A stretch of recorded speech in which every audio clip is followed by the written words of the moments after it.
Kama mlivyosikia, kesi imeahirishwa, na upande wa kuahirishwa kesi na mambo ya kitaalamu ya kesi atazungumza Dr. Nshara, mwanasheria mkuu wa chama. Lakini kwa upande wetu ni kwamba tunaiomba mahakama hiyo kesi kwa sababu imeahirishwa irudi kwa haraka ili iweze kuendelea na isikilizwe ifike mwisho, kwa sababu mwenyekiti wetu yuko ndani.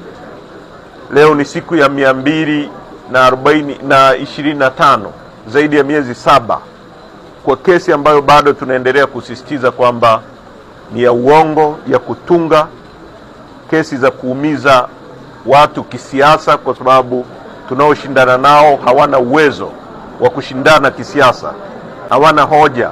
Hilo jambo la kwanza. Jambo la pili, chama chetu kimetoa mawakili nchi nzima kwa watu wote ambao wamekamatwa, ambao wanaendelea na cases mahara pote kwenye kesi hizi za uongo, za kutunga, za uhaini. Kwa hiyo tunataka Watanzania waelewe kwamba chama chetu kitahakikisha wanapata uwakilishi kwa nchi nzima, na katika hili tunapenda kuwashukuru sana Tanganyika Law Society.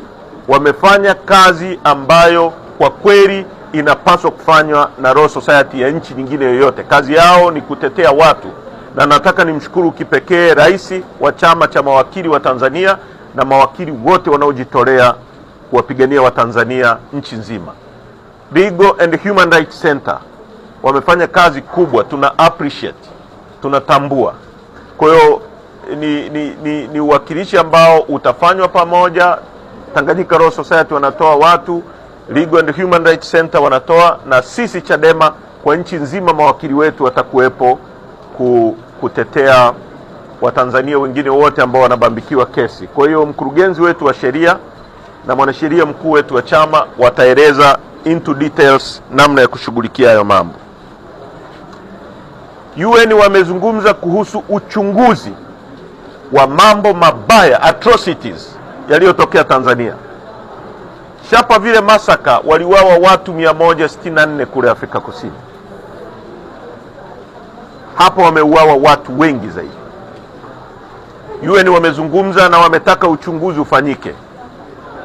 Tunatambua na tunalikaribisha hilo, na tunawaomba uchunguzi usifanywe na vyombo vya dola vya Tanzania ambavyo vinatuhumiwa kufanya matukio hayo. Tunataka uchunguzi independent wa kimataifa kama uliofanyika mwaka 2007 kule Kenya. Na nataka niseme hili, maisha ya mtu kwetu sisi watu wa Chadema ni kitu kikubwa kuliko jambo lolote katika dunia hii. Kwa hiyo hili jambo la watu wetu waliouawa, Watanzania waliouawa, hata nani ajidanganye, halitafichwa chini ya uvungu, haitakubalika. Hata mawe yatazungumza.